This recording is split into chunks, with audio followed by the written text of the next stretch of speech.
I can't count that high. Welcome to the New Spirit Radio Show by the Society of Novus Spiritus, founded by world-renowned spiritual teacher Sylvia Browne. Today's date should be, I hope we all agree, is June 5th of 2024. Coming to you live from California, both NorCal and SoCal, are your hosts, Reverend Tom Bigley and Reverend Catherine Taylor, playing audio segments we call Messages from Spirit. Why? Helping you answer the fundamental question, what are we here for? These sessions are recorded these segments are recorded trance sessions from Francine, Sylvia's spirit guide. So for new people, Sylvia was a full trance medium, which means Sylvia contracted to let her and Francine's essences exchange places in Sylvia's body. And we think of our bodies being similar to a car. One driver gets out and another driver gets in. This allowed Francine to share spiritual knowledge with us directly from the other side. On occasion, another master teacher and healer, a guide named Rahim, would exchange with Sylvia and present us with spiritual information as well. Francine and Rahim shared directly from sources like the Akashic Records, Mother and Father God, our spirit guides, Christ, and many others. And meanwhile, during trance, Sylvia would sit on a nice bench on a rose garden on the other side. And here are our hosts, Reverend Catherine Taylor and Reverend Tom Bigley. Hello, nice to see you. And we have Howdy do. We have a visitor. Here's Floofy coming by to say hello. Oh, I thought it was a shawl or something. Oh, he's great. One of those expensive shawls. No, that's a live thing there, huh? Yeah. Fun. Welcome, everybody. Glad you all made it, regardless of when you're watching this and how you're watching this. A quick agenda and outline. And, of course, welcome new viewers as well. I want to go over our agenda so you get an understanding what we're presenting here and, why does it take so long? Yeah, we're not 5 minutes. We're not shorts. But, we provide a lot of helpful information that I'm seeing a lot of fun comments about as over time, even after our live show. So real quick, our agenda, we start out with some announcements. Then we get into how did you use Novus Spiritus philosophy, which is a fun share all if you would like. And those of you that are familiar with it, now's a fun time to start posting in the comments. How did you use Novus Spiritus philosophy? We move on to special prayers and a moment of silence. Then we get into our trance segments. We do a meditation, provide a meditation. It's typically by Sylvia. I'll talk about some closing notes and then asking about, please do like and subscribe. Also, we have a special prayer ceremony we call a novena later on. So wait us out till then, and everybody's welcome to participate. Then I talk about appreciation, and we conclude with a prayer by Sylvia. Marvelous. So we like to move on, and if it's appropriate for you, light a candle where you're at. Oh, this says a safety on it. And it's so safe that I can't start a fire with it.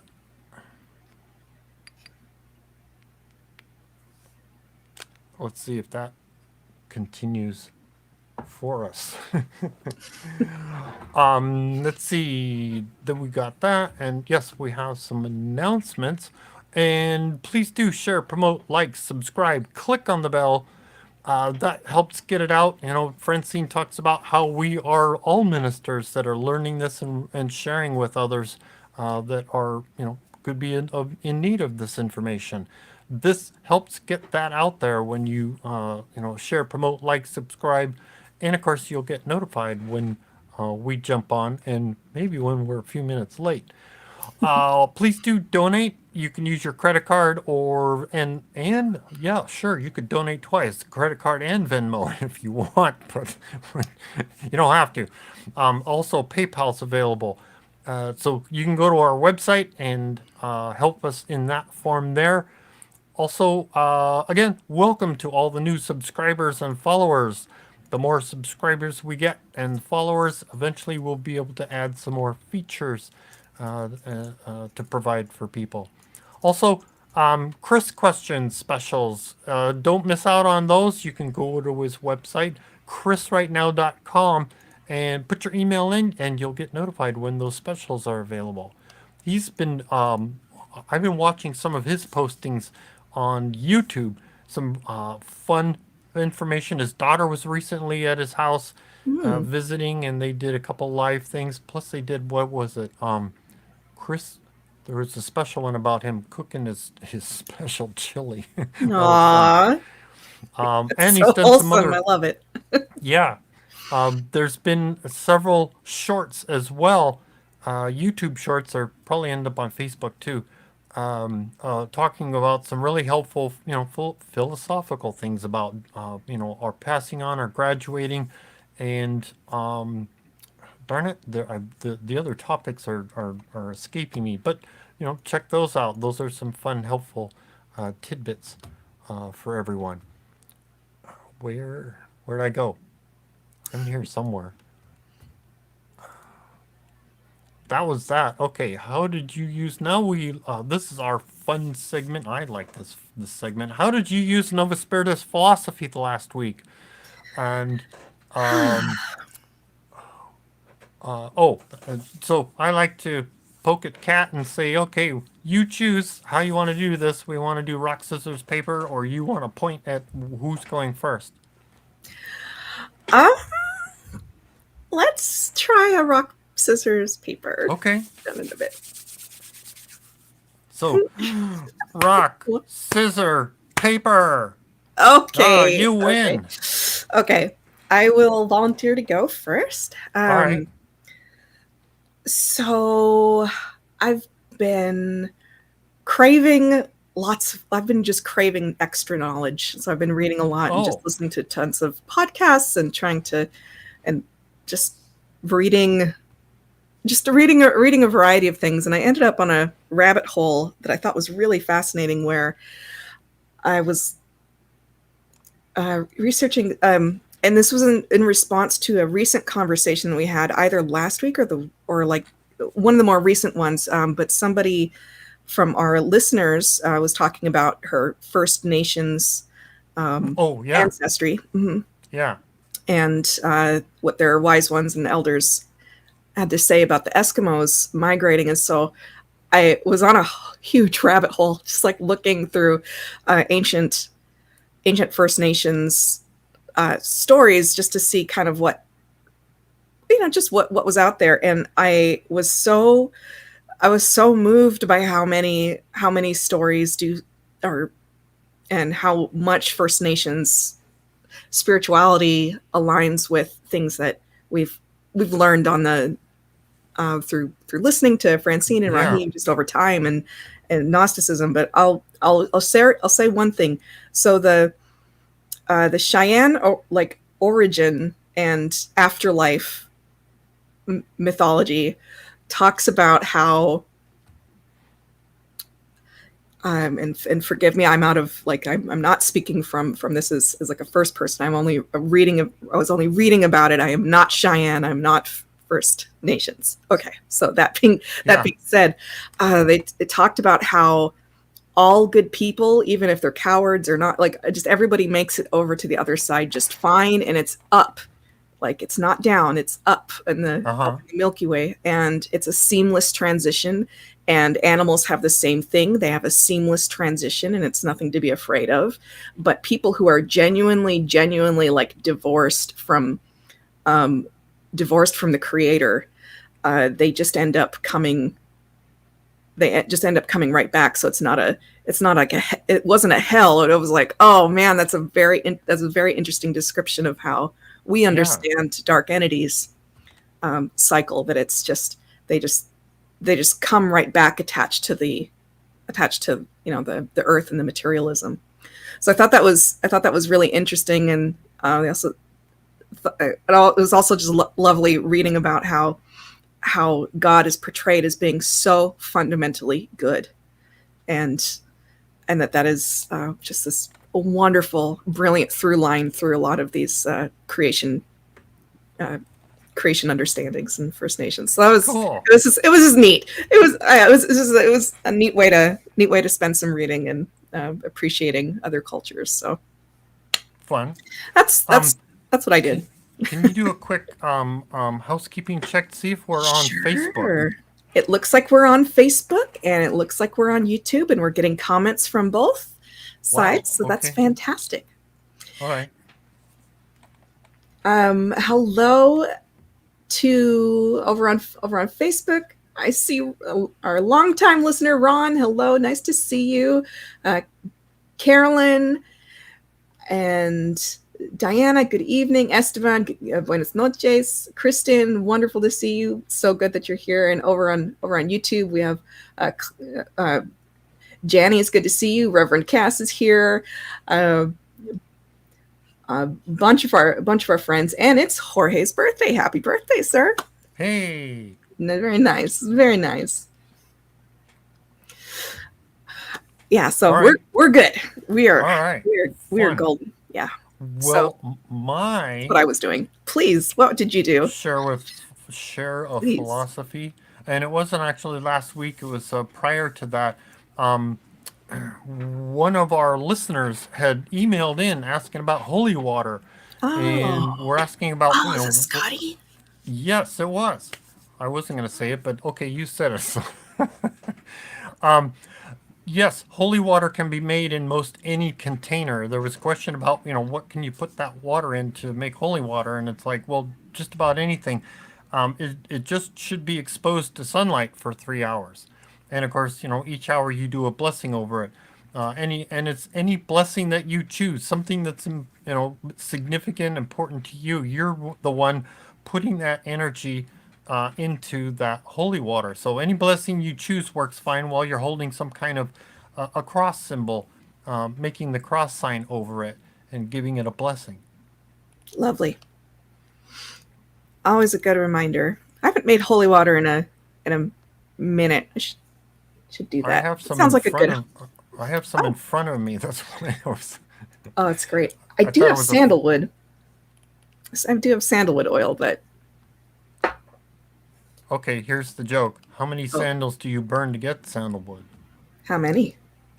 How many sandals do you burn to get sandalwood?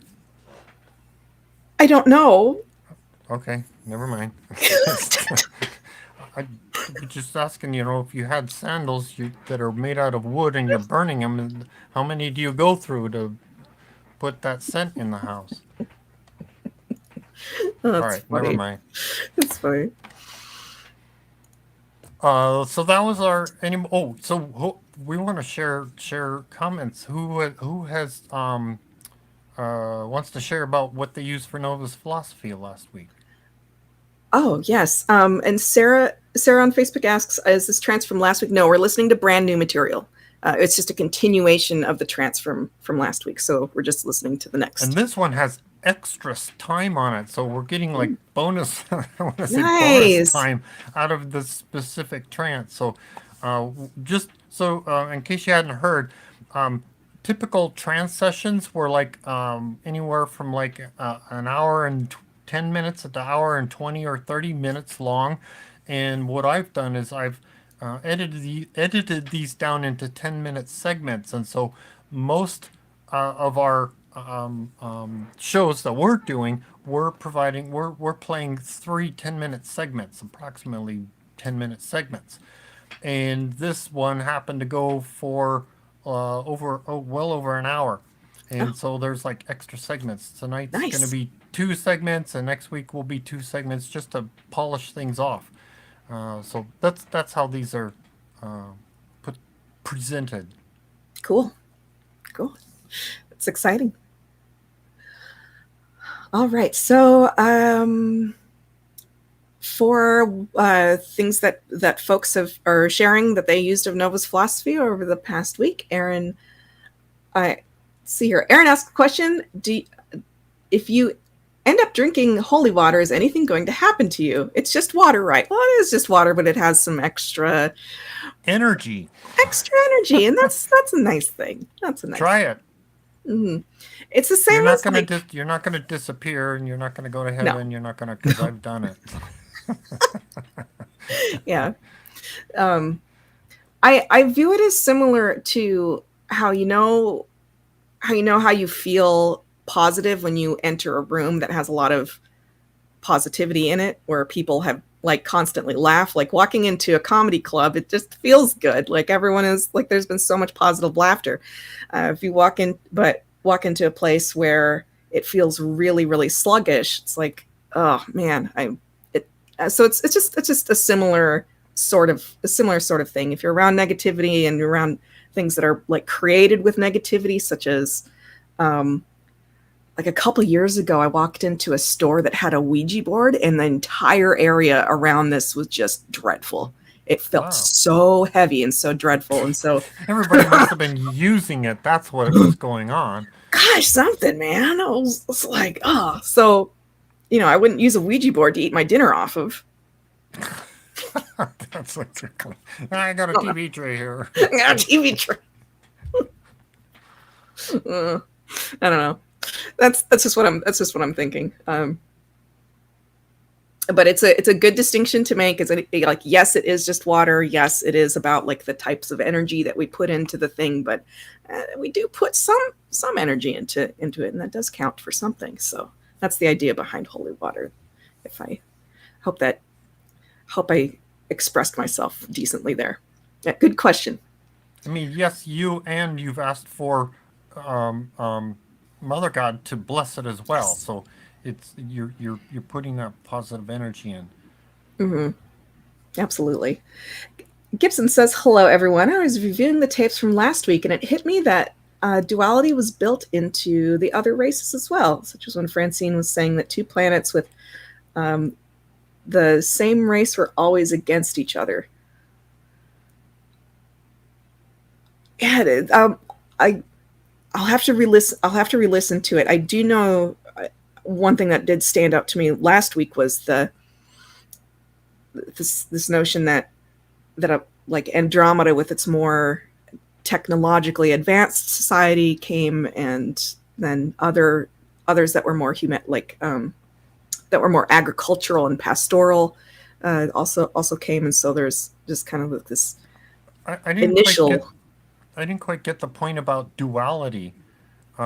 Yes, Francine had expressed. I do recall Francine expressing how it's odd how like is fighting with like. Yeah, I remember her saying that. But I didn't quite understand the connection of duality. I mean, yeah, when I think of duality, we've got male and female, but we also have emotion and intellect. And yes, for each species, I see that's what I said when we had the trance session. Each race, yes, is still in human form, and I believe, we still have the emotion and intellect within us. So there's that duality. But if we're not saying the same thing you were, let us know. Yeah. What you're thinking about yes. what that duality represented to you. Yes. Or how it was represented. Yes, we welcome clarification. Thank you. Jorge says, hello, everyone. Today's my birthday, and the biggest gift is knowing this beautiful community of loving people and spirituality. And I pray for your highest good as well as mine. That is beautiful. Again, happy birthday, and it really is a blessing, this community. Sorry, I decided that it might be important. So I don't think you're sorry one bit. I think you like pressing the buttons. Yes, I do. That's funny.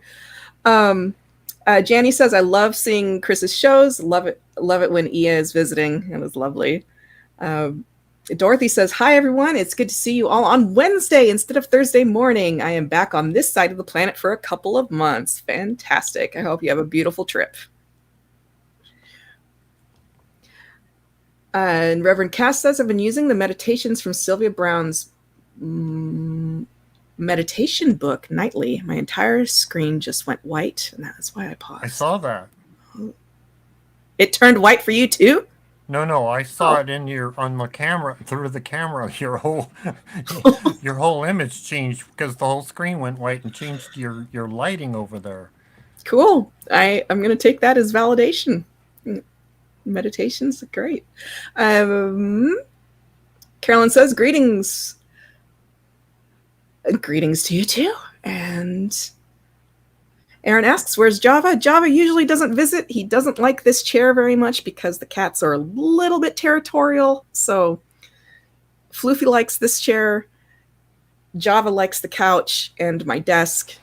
And then they fight over 3 baskets. We've got 3 different cat baskets. 4 cat baskets. Oh, fun. Yeah, they all take turns, so it's a good time.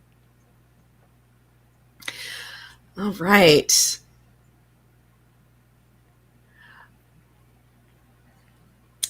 Sarah asks, oh, Reverend Donnell is here. Hi, Reverend Donnell. It's fantastic. Yay.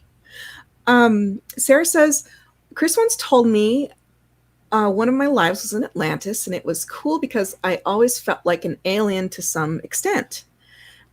But I wondered if most people do feel that way as Gnostics. I have a feeling they do, and we're actually going to hear specifically more about this, about like our past lives, us, like before planet Earth. We're going to hear about that tonight, so that's going to be exciting to hear. Well, it would be fun to I guess get clarification. Did you feel like an alien during that lifetime that you recall, or is it being in this lifetime you feel like an alien? Because many of us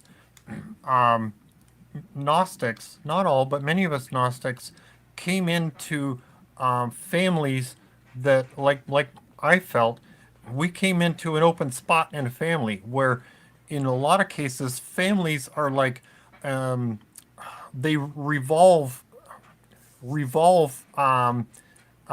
within the same family becomes, the parent, the child, the grandparent, and it cascades as a group of people that incarnate together, lifetime after lifetime. So the grandpa passes away, he becomes a child, and comes back as a child in the same family, and it just cascades like that. And occasionally, there's an open spot where somebody that's not part of the group that's having this continuous experience together jumps in there, and that individual could feel like an alien, or not feel like they don't belong in the family, because they're not, how do you say, part of that. I'm not even sure they have the right word, but not part of that group, as it were. But they've let you in, let us in to participate in their experience being incarnated in the family. I mean, I recall. Well said. I don't know why. For me, it came out of the blue, and I'm like, okay, whatever. But I remember distinctly thinking, you know what? I don't think I even belong in this family. Something doesn't feel right. But then I had to throw that thought out, because it's like, look at my height, look at my toes, look at my all these other things that genetically match me to the family, even though I had that emotional sense of, you know what, I don't belong here. It doesn't feel right. So it comes in various forms. Oh, well said. And we've got a bunch of comments of solidarity for this feeling. So that's so yeah, you're not alone. Or yeah, you're Eric not alone, says, feeling alone. Yeah, you're not alone. Yeah, I still have meditations. I still do meditation frequently to think back to my try to pull forward my very first life, or like the very first time on another planet of having excellent health, because we're told that people from other planets have much better health than we do. And so I try to pull that. I have meditation like this is my first life, and I'm laying on the ground and like on the grass in nature on another planet, and just reaching through time and trying to pull forward just the most incredible, perfect health that I possibly can. And I feel like it does make a huge difference. Oh, I forgot about, you know what? I never thought about reaching to the other lifetimes. That's a fun point that you made. Reach out and borrow that energy and say, feel like an alien, embrace it. Yeah. Instead of, there you go. Instead of youthing yourself. Sure. Yeah, that's another form of helping Yeah. euthanize. I keep trying to say that word. Youthen yourself. That's another helpful way to youthen yourself. Yes. Youth and youngify. Like, yes. Rejuvenate should be that word, but it doesn't quite mean as deep and impactful as we're trying to make it. Yeah. Yeah. I get it. Tell our Um, bodies we want to be 20 years younger than we are. 20 years younger, a Yep. billion years younger. Absolutely. Okay. Alyssa says, yes, I do feel alien in this life. Eric says, you're not alone. Me too. Reverend Donnell says, oh yeah, when I was a child, I used to look at my hands and think I had a one too many fingers. That's hilarious. Wow. Alyssa says, I've always been fascinated with UFOs and aliens as a kid and still am. Me too. I remember drawing spaceships as a kid and just trying to be like, yeah, we're going places. You're going places. Jorge says, I asked the same question to Chris, and he said that many of us are on our last lives, and that's why we feel like aliens or that we don't belong on this planet. Oh yeah, it's like a natural, like we're naturally getting to an emotional place of I'm done. I'm over it. Yeah, that's a good expression. I'm done. I'm done. That's cool. Sarah says, I do feel like my family and I have been together before, but I've just felt different from all of them. I think that's an extremely relatable and normal feeling. And I remember I remember grappling at some point with myself of this idea of like the first time that I heard like, oh yeah, you've had a past life together. I first thought, oh, does that mean that we're destined to supposed to like work perfectly well? And that doesn't no. That doesn't necessarily mean that's the case. Just because you've had a past life together doesn't mean that you have a destiny that has to play out a certain way. It could be like because another person, they might drop the ball on something, or they might still be learning respect, or you yourself might still be might be needing to like let go of this person or something, or it could be that yes, you are a great match and a great kindred spirit together.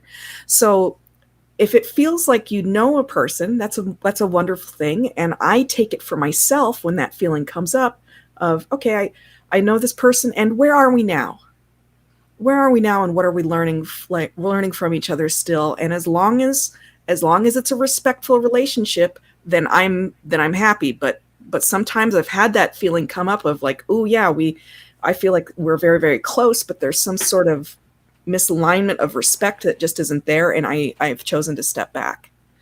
So Yeah. Cool. cool. Any other experiences, or we want to? So other people are saying I'm done too. Okay. It's funny. All right, cool. Yeah, let's move on. We've got some cool stuff to talk about today. Also, as we're going through and you hear something interesting, like a short blurb from Francine or Rahim, or maybe we say something that's special and unique, that falls under the umbrella of a famous favorite phrase, tell us. Write it in the comments or send us an email and tell us when you heard it, so we can validate the information and record it. I want to add to our list of famous favorite phrases to keep sharing with people. Special prayers. So when I got to reread my notes. So what you feel is needed. Okay, yeah. Special prayers. Visualize. Think of someone or something, event or activity or people that you think could use some help. Yes, there's lots of things that put that energy out for, but visualize it and then ask for the greater good. So we're going to ask Mother God, the archetypes, archangels, even our spirit guides to get out and help put energy out to those things that we are asking for help for. And even people putting stuff on the prayer chain, or if you're listening to this at a later time, it doesn't matter. We're all putting that energy out. So let's take a moment. We're going to have a moment of silence and put that energy out. So, moment.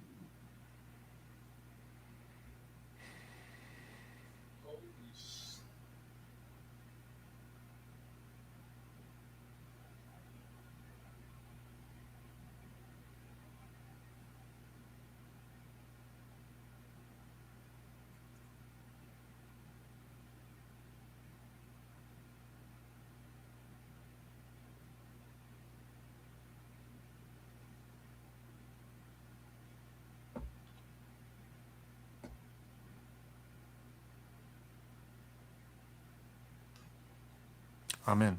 Amen. And of course, yes, any of the postings, the prayer wishes on the comments, yes, those are public. If you want to make a private one, go to our website and post on our prayer chain. And be the prayer. If you see a need, fill it. Fabulous. We've got for the streaming challenged, we've got a conference call number. You can listen in live while we are live. That number is 888-534-2696. So if there's some reason you would still want to listen and you can't get online with us, great, that number's there available for you. We do appreciate that you stay muted so that everybody has a wonderful show.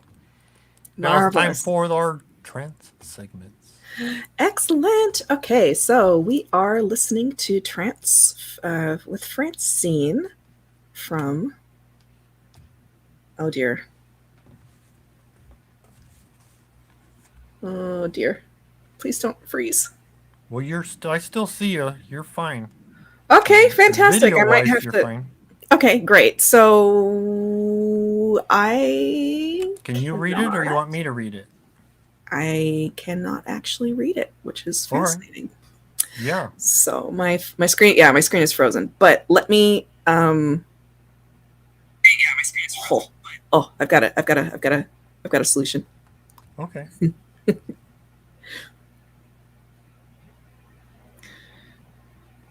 Technology. Oh my gosh. There's so many I ways know. So many ways to do things.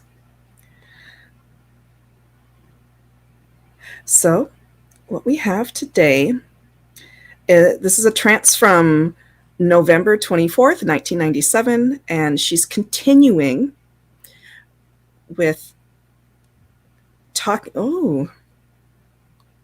These notes are from last week. I wonder how that happened. Well, it might have something to do with the fact that this thing just froze on the notepad that we have. All right, so you want me to read it? Go for it. Okay.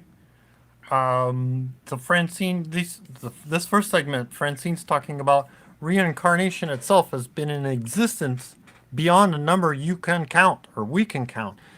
And then it follows with, if God feels that Earth is too destroyed, then God will have another planet make Mercury swing out and to hold life. It also talks about dark entities at the time, and two things that really derail a life are obsession with materialism and obsession with finding a partner. Be something to yourself, then add on to another person. Fantastic. Okay, so now I'm disrupted. Here's what I gotta do. So, yeah, take your time. All right, here we go. Thank you, everyone. Take notes and enjoy this. Now, do you know if you can mute yourself or you can't see yourself? I can't. Everything is totally frozen. That's fine. I will take care of that for you. Okay. And when you hear me speak, you'll be there. You'll be. Don't do that. You froze, and I thought the screen froze. So, okay. Thank you all for your patience. Yeah. I'm going to restart. Right. Okay. Here we go. Have fun. Here we go. I'll take care of your mute, and when you hear me talk, you're back on again. So Marvelous. Here we go. Within our timeline, you said we were colonizing about 2.5 million years ago. Can you give any sort of sense about the entire schematic of reincarnation, how long that's been in operation? Forever. A physical life on planets. Forever. There's been no, you mean when did it begin? It's in a circle. Time's in a circle for us. Right, I'm just talking about incarnating physically onto planets. On this planet. On all planets. You can't count that high. Okay. I can't count that high. Okay. I mean, it's been I started to read back once, and we don't have to sleep. And you fell asleep. No, but I just became, I mean, you know the part of the Bible where it says beget, beget, beget. Well, Yeah. multiply that thousands of times. And I just really didn't care. I got so bored with it, I really didn't care. Now, you are perfectly within your right. When you go over, you can go into the Hall of Records and do that beget, beget, beget from now until eternity. You can even find the names of them. But personally, I find it to be useless. Surely muted.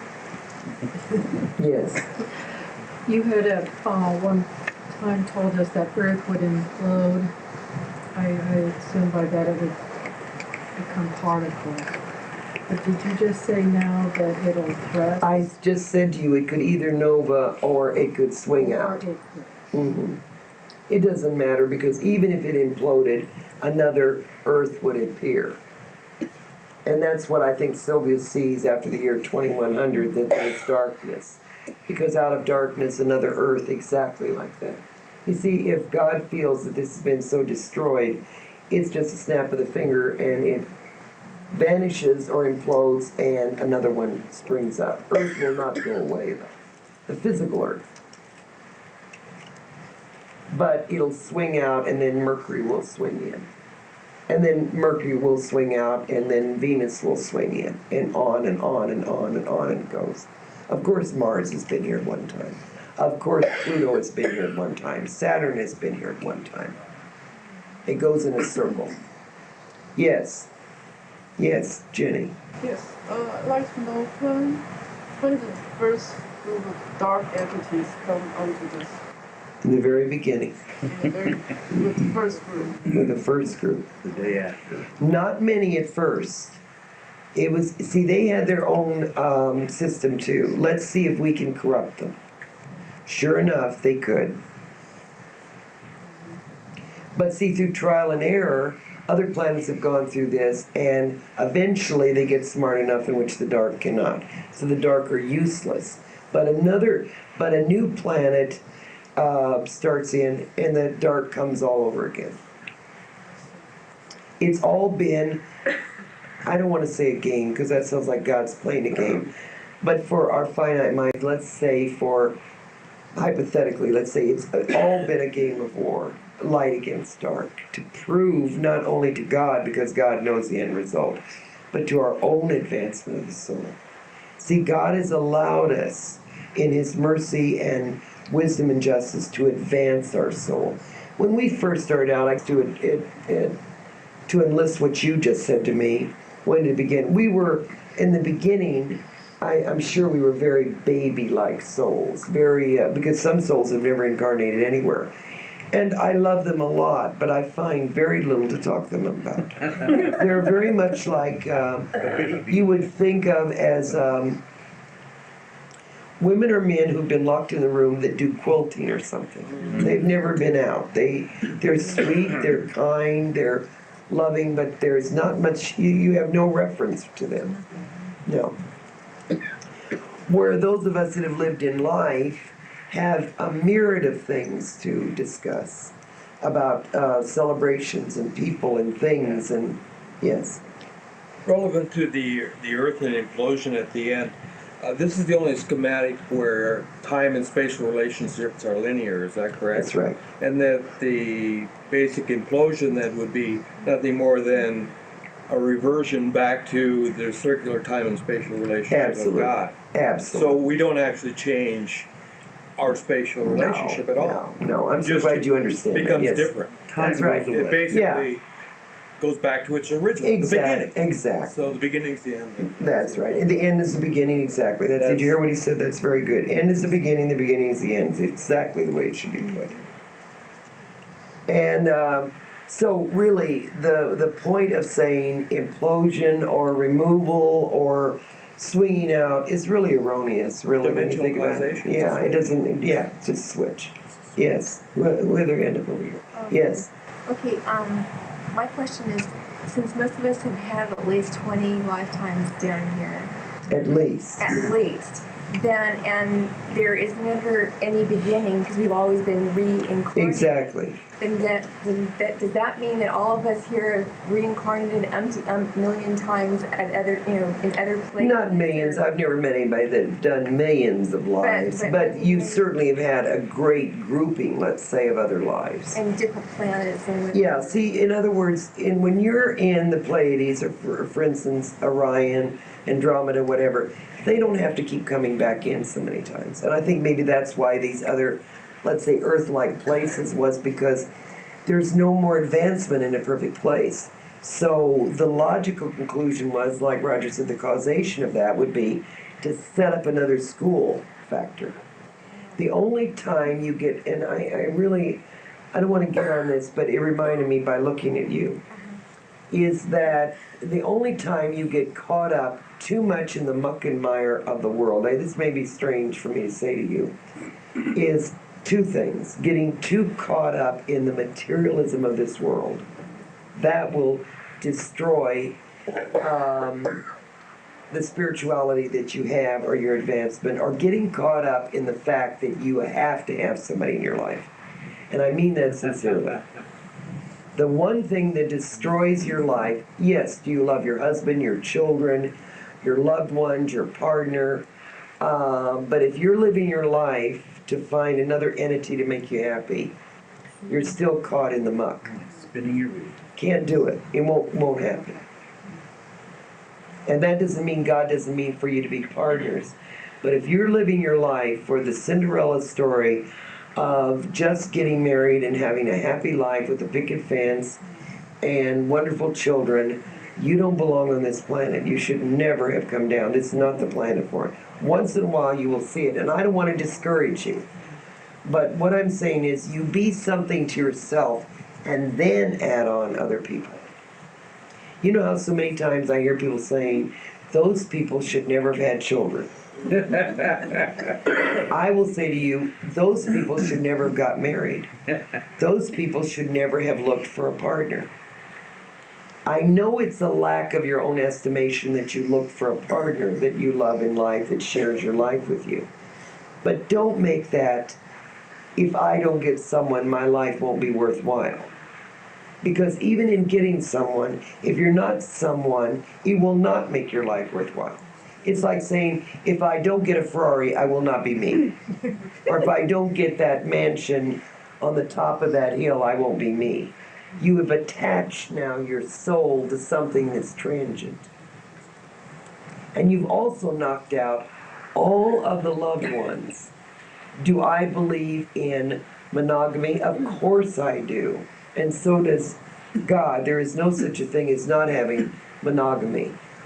But even though we're partners, close together, because we do go 2 by 2, but we love each other so extensively that if that partner were to come into life, we're not destitute with sorrow.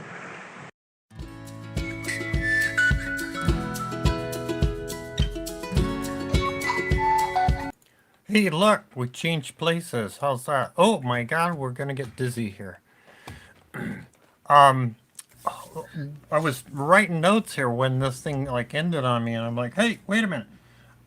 So this was, if you're curious, if you're stuck in something like this, if you're, we talk about, being aware of self and self-awareness, and if you're not sure, ask your guide, ask Mother God to say, help me point this out, help me make myself aware of, if I fall into this category, if I'm doing this, and how do I adjust it?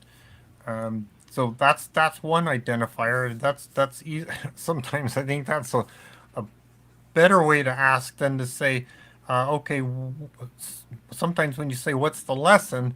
The volume is cranked up on the negative situations. So it's like I try and be careful about how I ask, and so I get clarification, and how do I step through,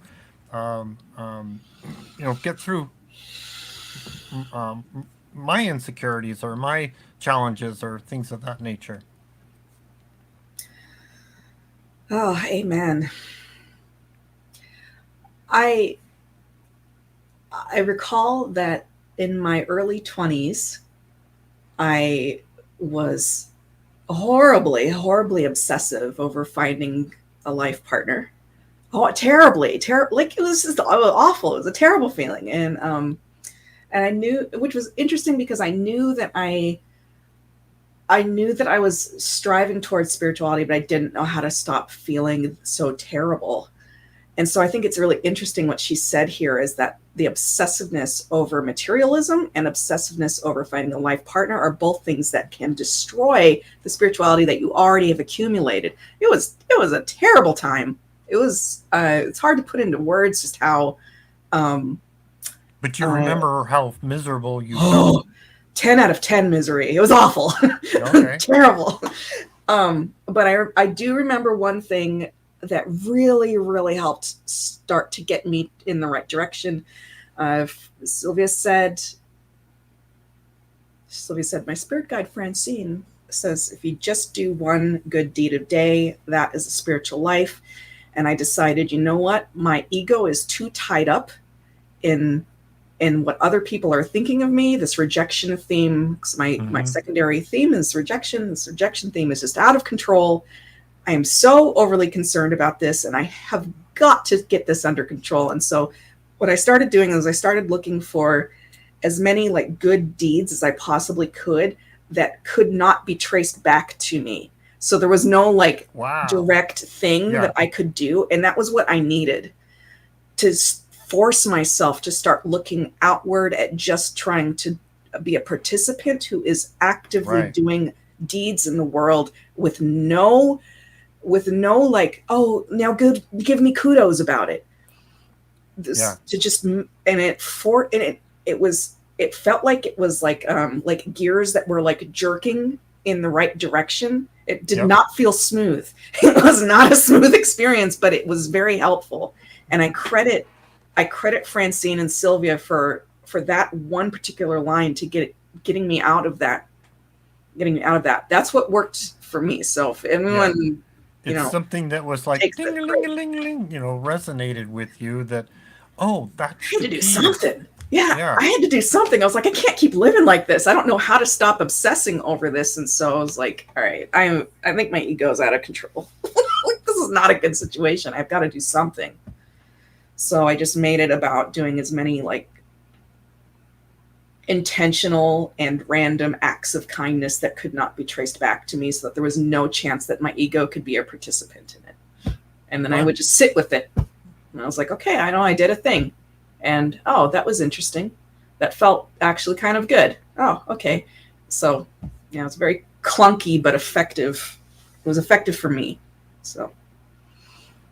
Well, I don't know if this is helpful or bad light on me or something, but I've noticed, yes, I do good things for others, but I don't get that, oh, that was nice. I don't get those good feelings that go with it, which I'm not I wonder sometimes. Either way. I wonder sometimes, it's like, well, okay, I'm not doing it because I want the good feeling, but I don't get the good feeling, for things that I've done for other people. It's just, oh, I did it. I know I wanted to do something nice, so I do it and get it done.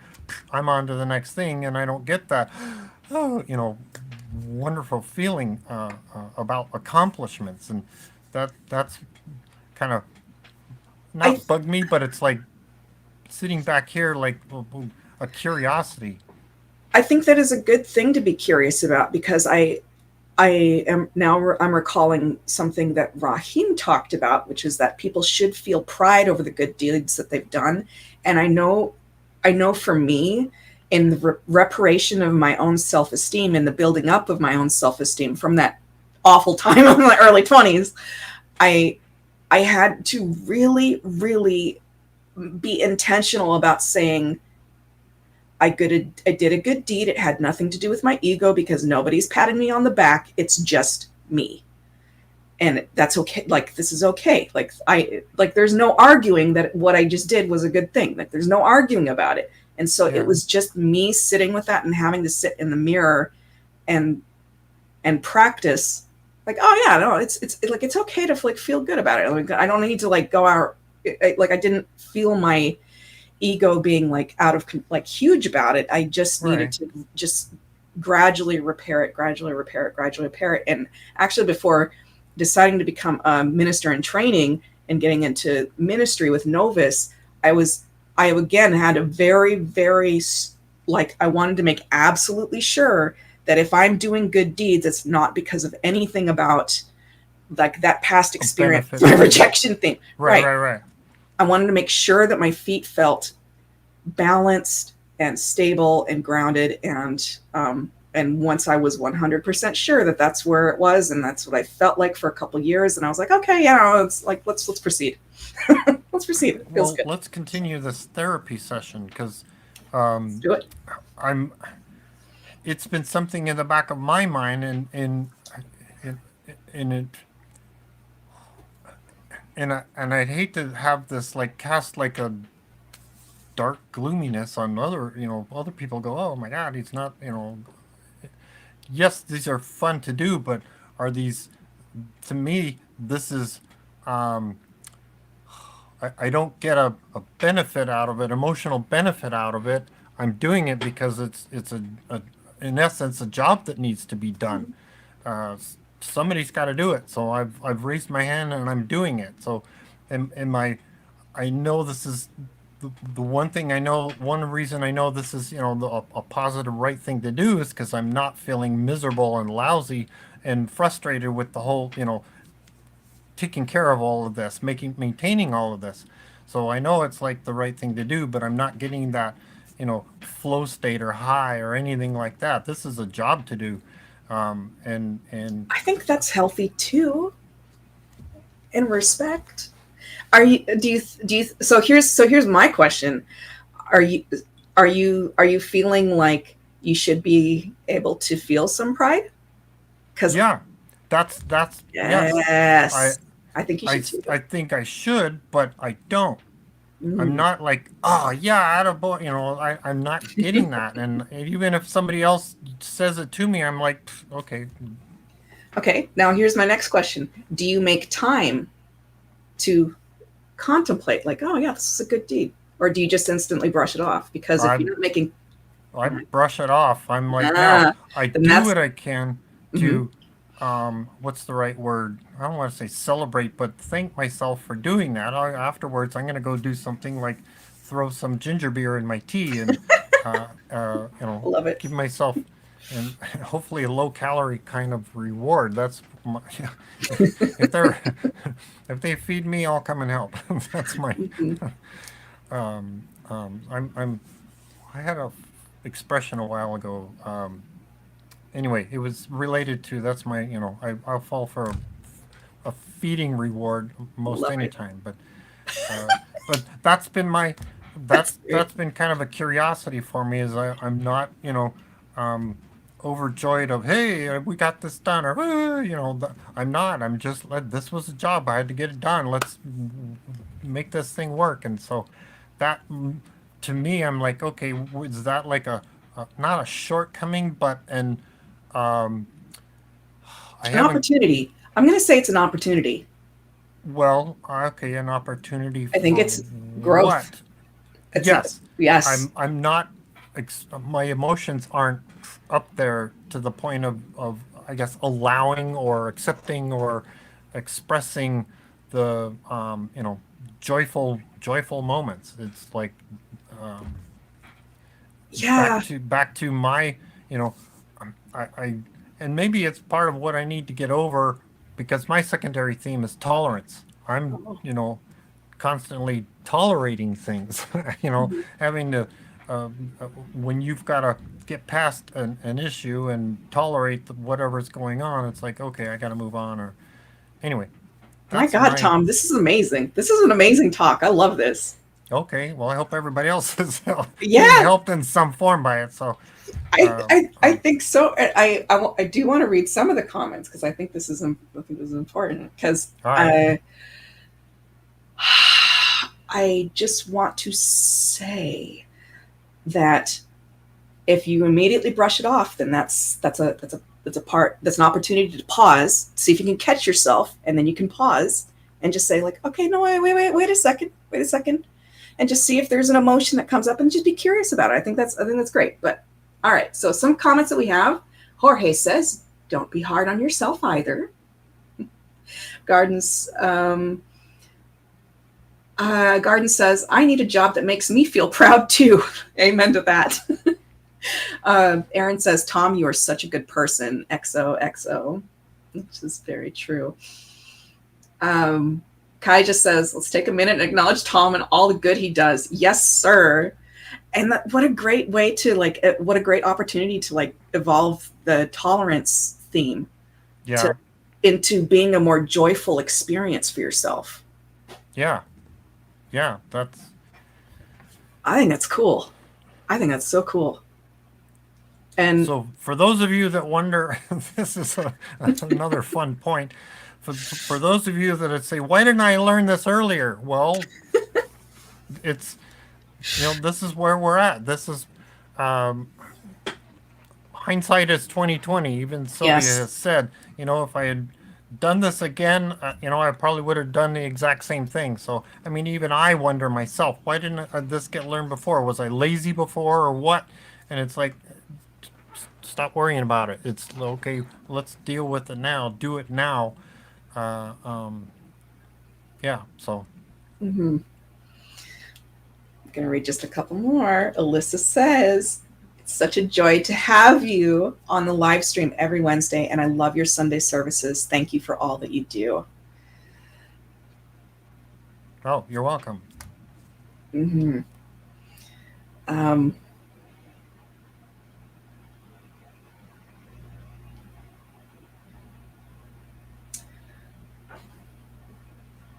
Yeah, lots of comments about compassion and not guilt, not being hard on oneself, and that's great. What a good conversation. This is a great conversation. Fun. All right. Well, shall we move on? Do I have to put a quarter in the slot for the? Your therapy session is over now. Cool. Okay. All right.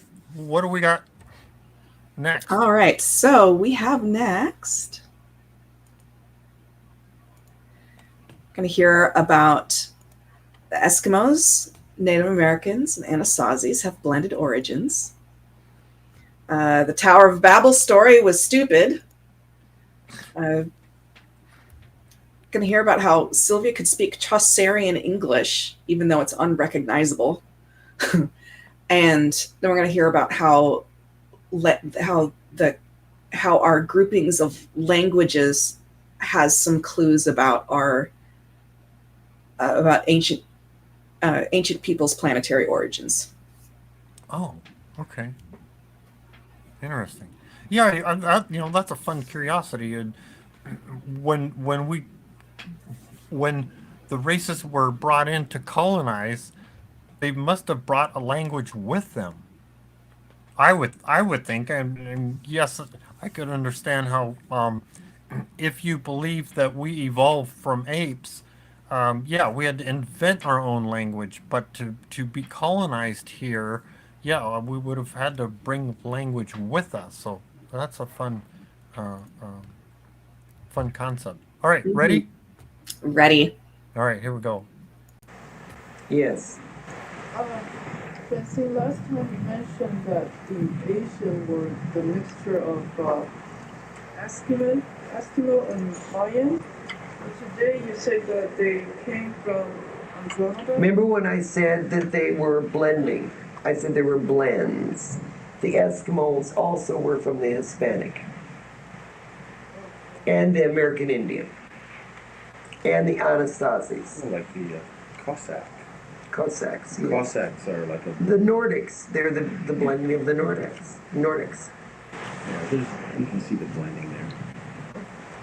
But the Chinese were the blending of American Indian and Asian.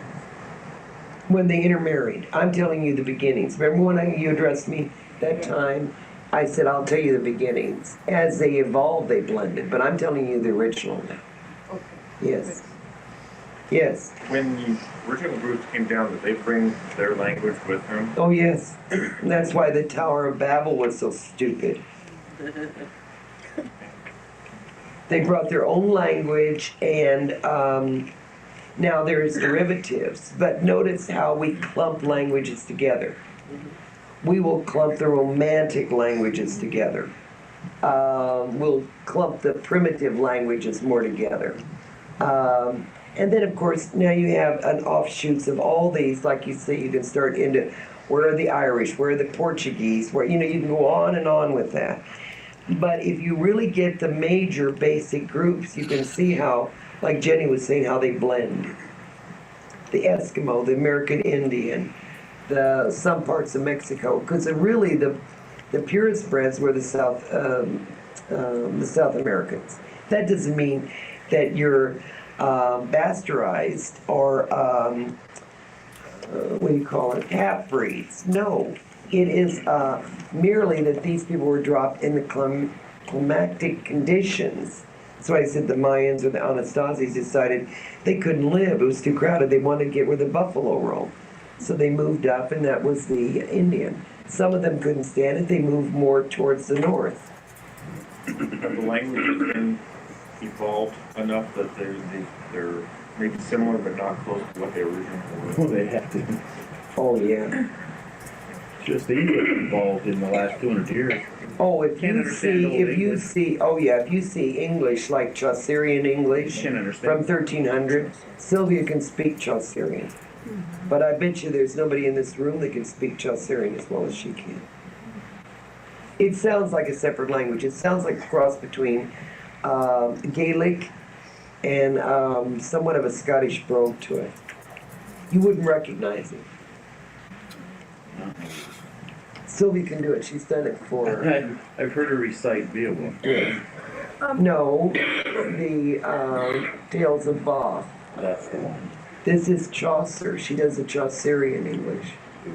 Beowulf is a different book. I never read it. No, you just read physics. Yes. Francine, it's interesting that the dialogue that's taking place between the two of you, because in accepting what Roger was saying about the schematic, you know, it's just a matter of fact. And, Yes. and then we talk about the spiritual aspect of it, and the fact that you said that technology and spirituality need to come together. Yes. That fine line of coming together is very difficult, because I find myself saying that if I accept things as a matter of fact, then what difference does it make what I do? That's right. And it's very difficult to take that concept schematically and not say there's a flaw in it that is missing an element of the humanity. Right. And I don't know how that interconnectedness happens, but I do know that I think, you know, we're beginning to experience a little bit more Absolutely, of that. absolutely. Spirituality is the cement. Yes. Spirituality is the only thing that weds it. Takes you. And we're seeing more and more. You see, one thing that, for instance, medicine. Look at medicine, for instance. Medicine will not be left out of the loop. So that's why now all of a sudden they're accepting acupuncture as being. See, that's the first step into the holistic ring. Now, you can say whatever you want to about it. Maybe it is propelled by money in some way, possibly so. Doesn't matter at this point how it's propelled, as long as it gets to the holistic area. And little by little, who would have thought, and this is an ancient medical practice, would ever be used as an insurance write-off, and yet it is now. And then the next thing you're going to see is acupressure, then you're going to see reflexology, then you're going to see homeopathic medicine come in. And Sylvia has a theory that the AMA won't be left out, and I agree with her. Because it's a very ferocious organization, and rather than lose their money, they will accept anything. I guess my concern is that as we move towards the matter-of-fact kind of concepts, that we embrace those things, yet we don't succumb to them. That's right. And whereas, you know, the somatic will come towards us, but absorb. It wants to absorb and change what the spirituality is about. Yeah, see, That's a real concern. Oh, Well, yeah. I have a concern about it. well, because technocratic has a tendency unto itself to be very sterile yes. and Be like very, very brainwashing. Godlike. Very, yes, godlike and very manipulative. The fascination with how I can program a machine to do my will. Do you see what I mean? That's the ultimate of power for some men, or women for that matter. That's when it becomes dangerous. But technical use in the blending, as you say, or the marriage of, let's say, healing Yeah. or diagnostic tool of some kind would be a perfect blend. But so many of these computerized situations now are made for just the individual use. That's why, you see, whatever starts, amazingly in your world, notice, whatever starts to be good, for some reason, dog years to become bad. For instance, internet or the information highway can be marvelous. And yet what it is now being used for? Pornography, Nazi hate messages.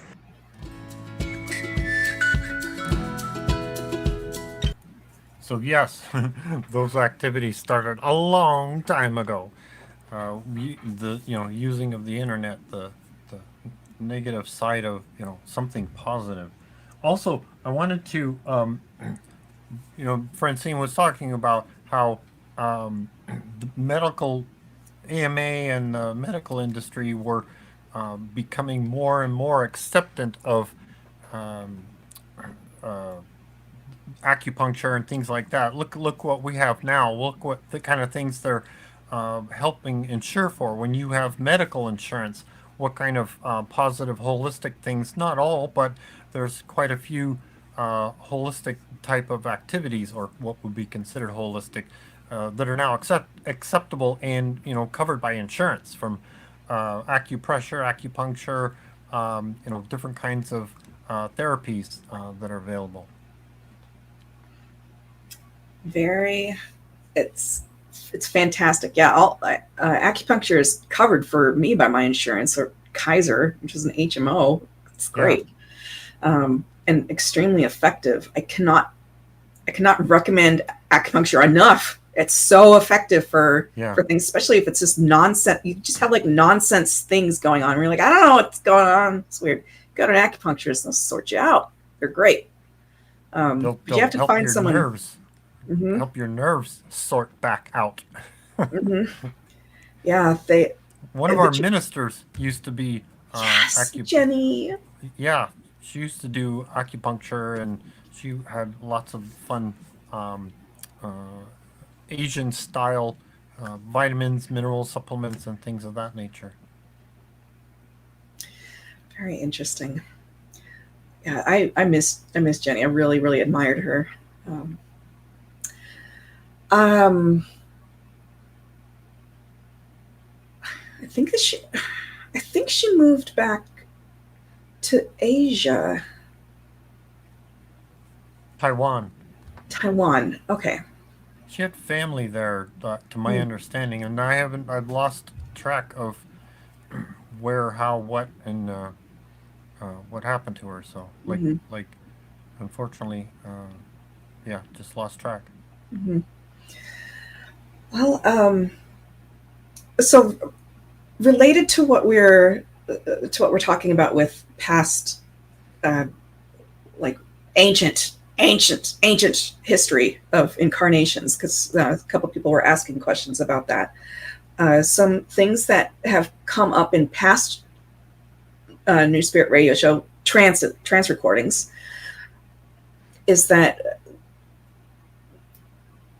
in this particular area of the universe has had around, this is like dark planet number 19, basically.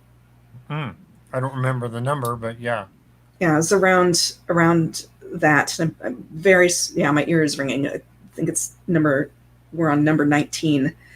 The last planet that was here, we were told that it did start to look like it's getting better, but planet Earth right now has never gotten this crazy before. where the light has gotten brilliantly lighter and the dark has gotten dark, dark, dark, dark, dark. She said that they said that in the very, very first couple of planets in this area, they said they didn't even bother trying because it just sounded like it was absolute anarchy. Is what, and so we didn't incarnate into all that because it was just absolute craziness. So just in case anyone was curious and was trying to recall what came up from those, that was some memorable insights from ancient history of incarnations. Cool. All right. Well, any fun comments before we move on to our next? That was the last segment for this show. Yeah. Reverend Donnell says, "Wow, yes, an AI is here," because that's where we just left off hearing about was using a machine to do your will, but it could be used in a positive way, and that's the same thing with any tool, right? You can use a tool to build a house, or you can use a tool to tear down a house. So it's interesting to see what I'm so hopeful that we continue to really, really make sure that there are good safety and good uses for the AI that we're getting now, which is that's a fun.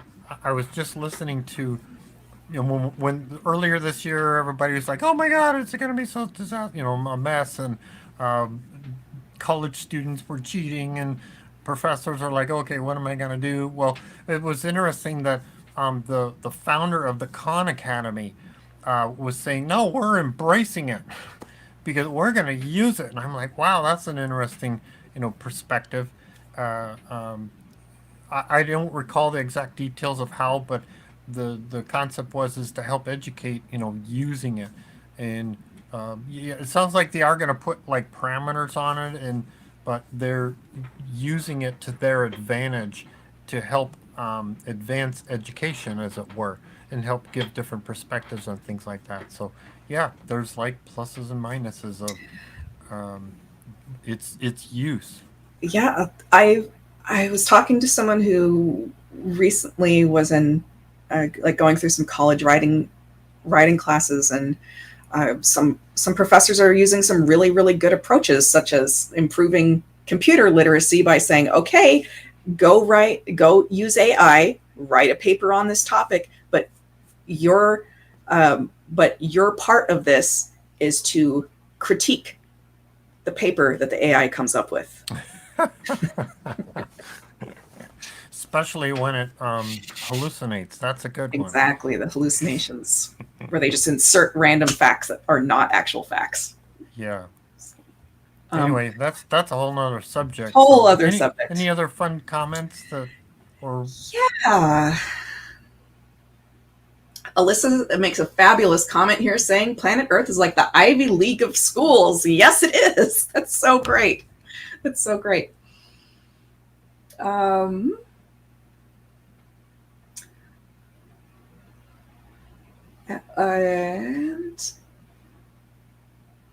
And Aaron says Chris brought up AI and automation. Yeah, we're just going to keep seeing more of it. There's no putting this genie back in the bottle. It is out there. It is out there. So we'll see where it goes. All right. Now it's time for meditation. For those of you that want to participate, we encourage you to sit with your feet flat on the floor and your palms upward on your lap, just as long as you know how to sit upright in a meditative state. I know when I've done in some meditation, in-person meditations we've done, especially with Sylvia, I'm like, no, I'm on the floor. Sorry, I don't sit well. I fall over. So anyway, find yourself a comfortable place to sit. But if you need to pay attention to what you're doing, don't pay attention to us. But by all means, come back and listen to these wonderful meditations in the on-demand. And now I gotta go find this thing.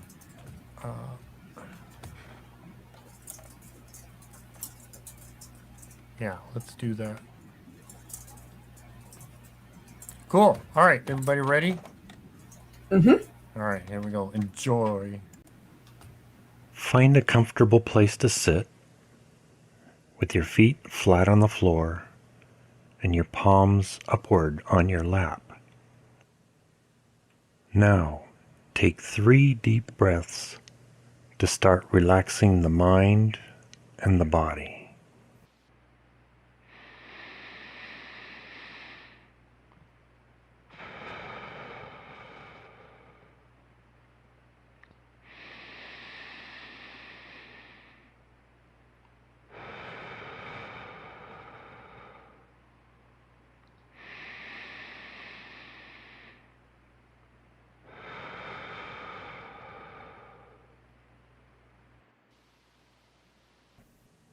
Now close your eyes when you are ready.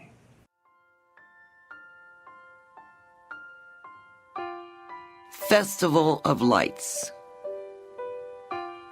Become aware that your soul is now stretching, moving, expanding, and majestically magnifying the Lord.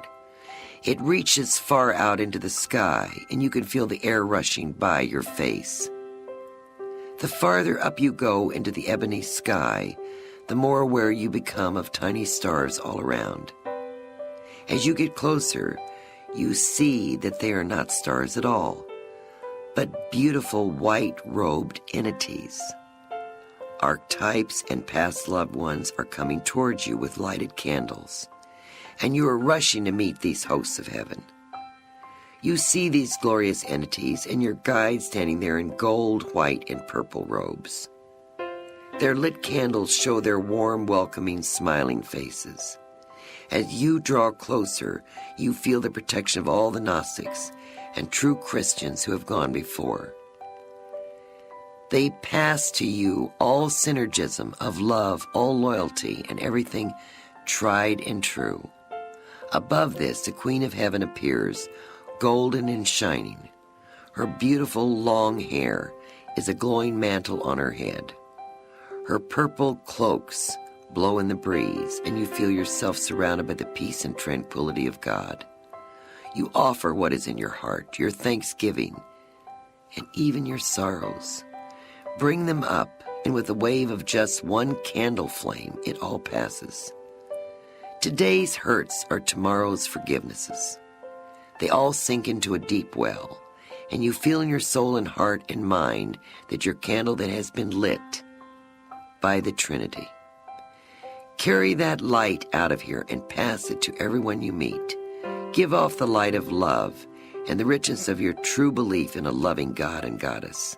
Not the feared God, the loving, constant God smiles on all of us tonight.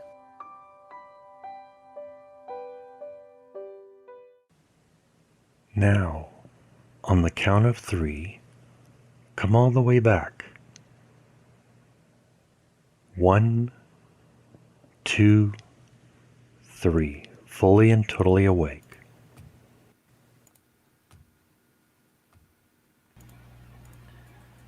Man, I totally didn't even follow that. My mind was like all on like other. Yes, I meditated, but my mind was like on.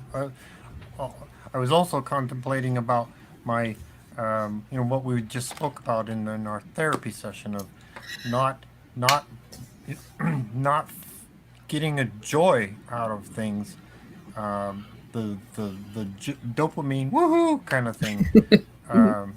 It's just, hey, this is a job. We got to get this done. That's my, mostly how I perceive her, and I started to think of, I am personally okay.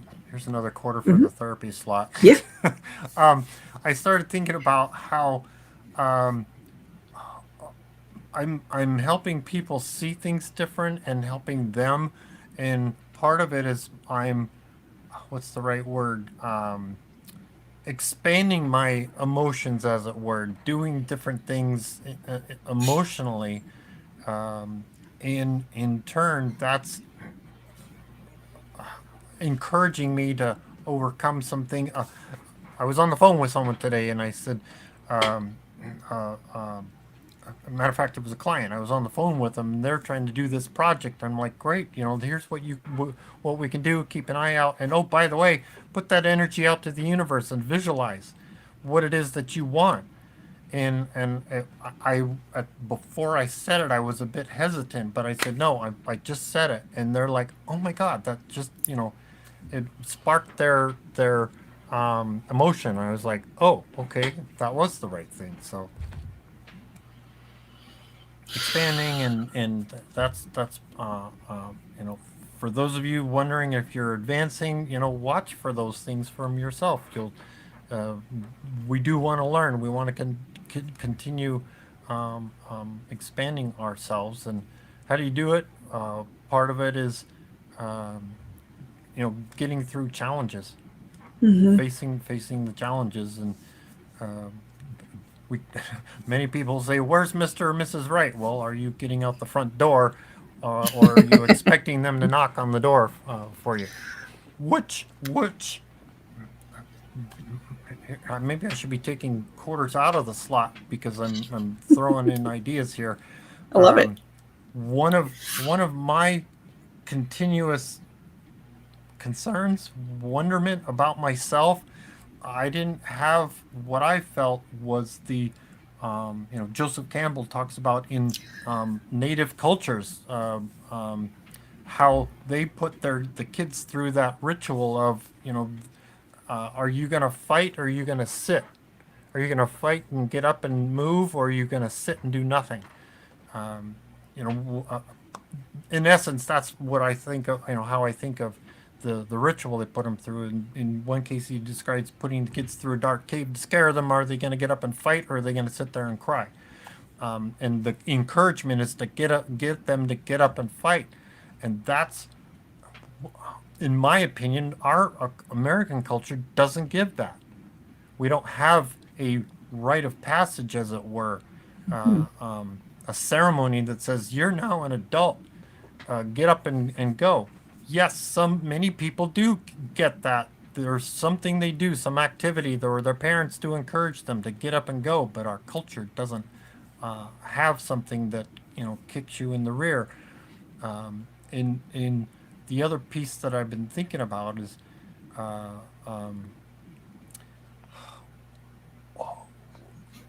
motivational speakers. Not motivational.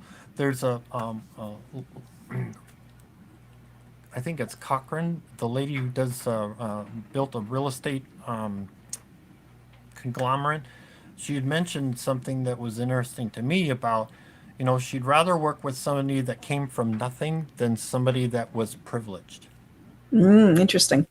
And to me, that's almost the equivalent of the ritual of encouraging the child to get up and fight and activate versus sitting down and crying and being given things. That's and I'm like, okay, how much of that aren't I doing for myself? How much of that am I not activated? Because me personally, I didn't grow up with nothing. Not wealthy family, but privileged, and had a lot of things given. And so that's one of my things, to try and, how do you turn that around? Because I learned that's how I grew up. And I want to know, how do you change that? How do you instill that, what could have been, I don't want to say hardwired, but in essence, it's almost a hardwire. If you go through the age 9, 10, and 11, and that striving. Yeah. Yeah. Some people have it. Some people grow up with it or encouraged with it, and others aren't. And I'm trying to figure out for myself. Okay, how much do I need? How much do I want? What haven't? And so anyway, there's my exchange of. We need a credit card slot. Oh, it's really good. I have a very strong opinion to this. Like when I see it in other people, like very strong reaction, because I feel like so many people in America have like do have exactly what you're talking about, and it's almost like a learned helplessness of I don't of like a person feels like, oh, this is my lot in life, and this is the only thing that I can do about it. This is just my lot in life. I can't push past it. But my God, yes, you can. There is. We've been told in this show, prosperity exists because it's not a bad thing. Prosperity exists so that we have something to reach towards, and that's okay.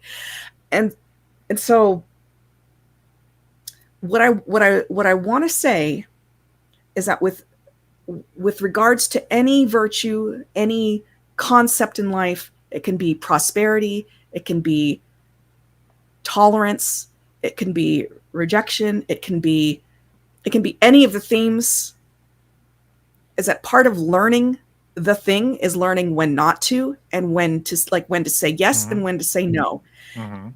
Not everything should be not everything should be tolerated. Like I don't want to just tolerate myself. I want to love myself. I want to have fun with that. Yeah. But I think it is okay to tolerate some things that I don't necessarily like, but I'm working towards. But I don't want that to define everything. Same thing with like rejection. There's plenty of thing that I should reject. Absolutely. I'm gonna slam the door on all sorts of things that I don't need, and that's okay. But for everything else, I'm just going to walk away and not let it define everything. And so I think that there's incredible opportunity for personal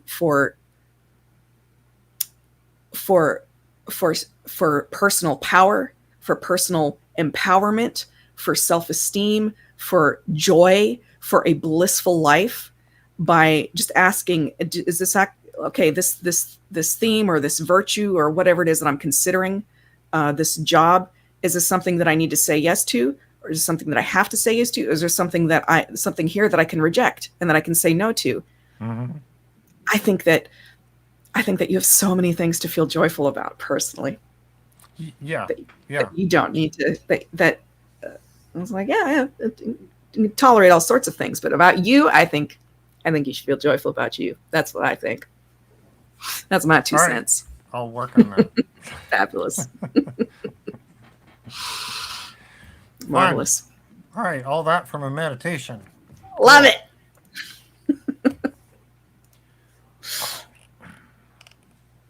Well, if you have any questions about what we shared, feel free to post in chat or slide that credit card and we'll have another counseling session.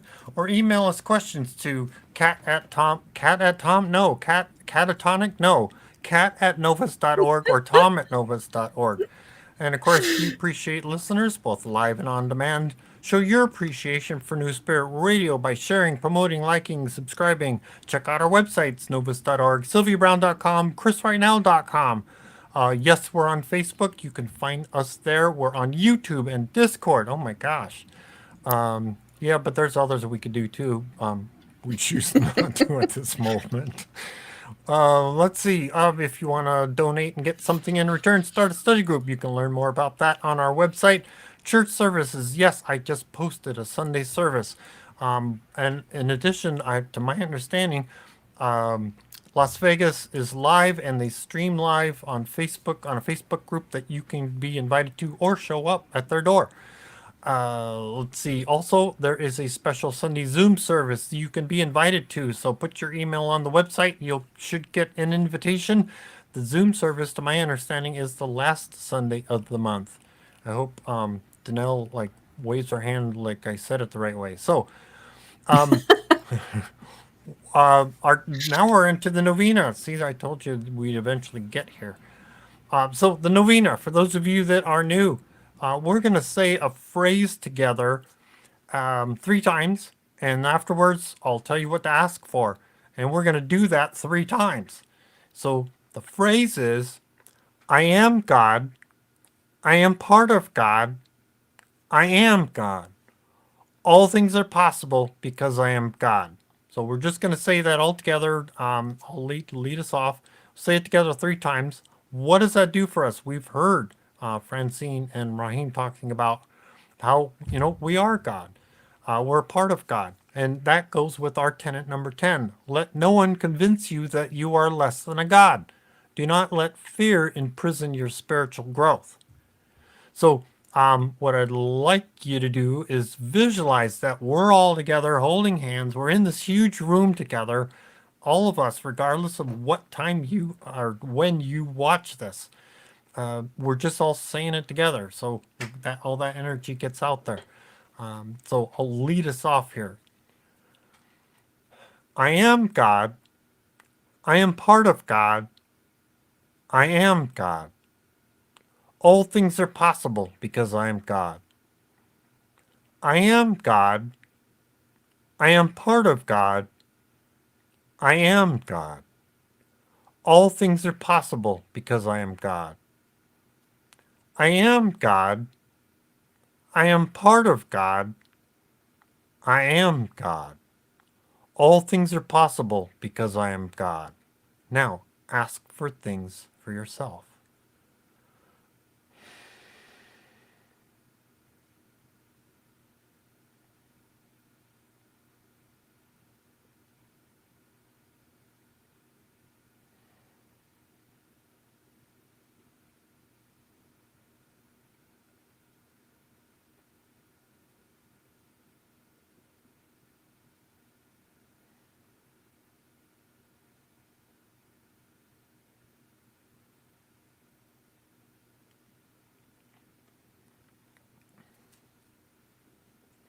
Okay, here we go again. I am God. I am part of God. I am God. All things are possible because I am God. I am God. I am part of God. I am God. All things are possible because I am God. I am God. I am part of God. I am God. All things are possible because I am God. I am God. I am part of God. I am God. All things are possible because I am God. Now, ask for things for others.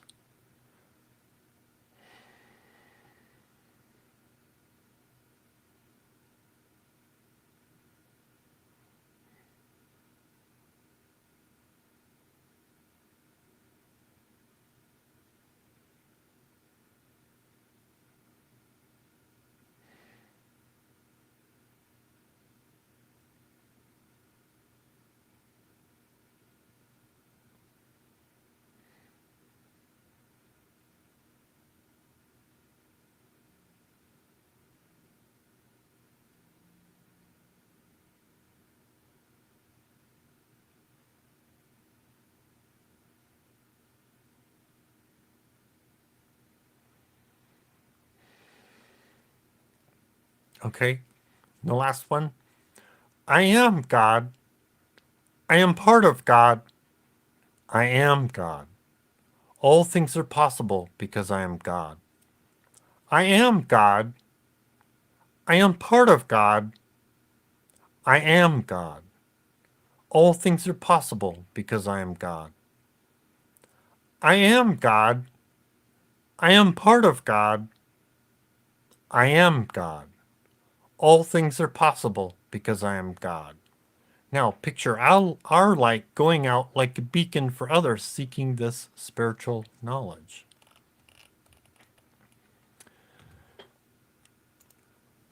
What I would like you to encourage now, what I would encourage you to do now is think of something that you're appreciative of last week, carry that memory through next week so that it keeps you elevated, motivated, and emotionally boosted.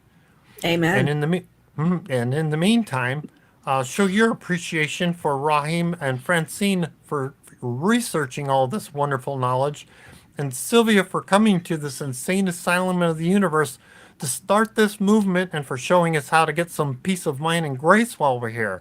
And of course, Asner for helping us and protecting us, and Father God for providing the most prestigious school for us to experience, learn, and satisfy our unique spark of curiosity. Appreciate Bob Ingle for some of the graphics and music, audio. And of course, we enjoy Sammy and Javon's theme music for us, our intro, outro music. Writing, setup, and hosting is Reverend Catherine Taylor. Editing, technical direction, and hosting is Reverend Tom Bigley. And now, a prayer by Sylvia. Somewhere.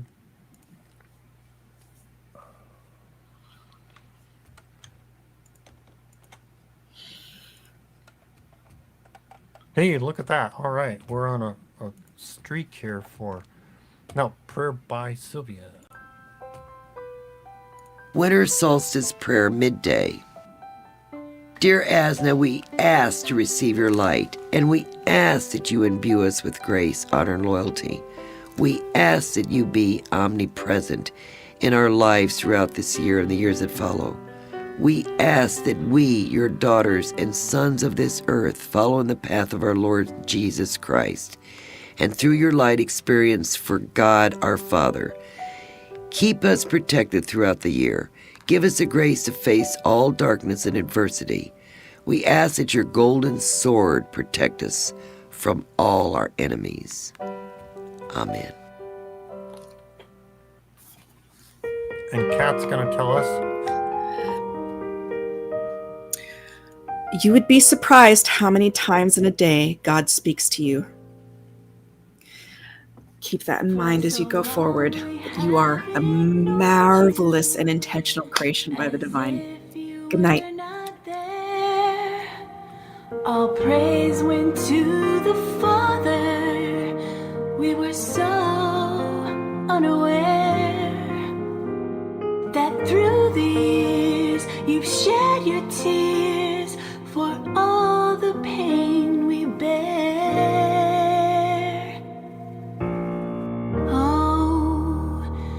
Asna, how we love you. Place no one above you. Always thinking of you. Bless your name. You are Mother God. You've planted every creator of the stars. And when I'm feeling down and out, you mend my broken heart.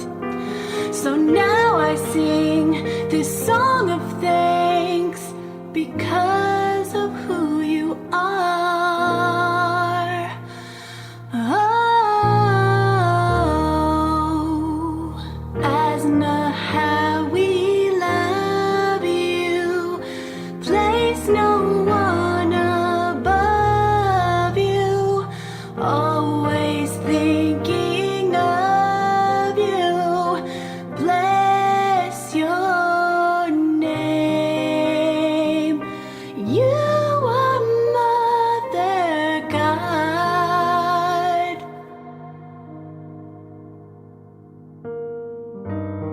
You're more than a friend.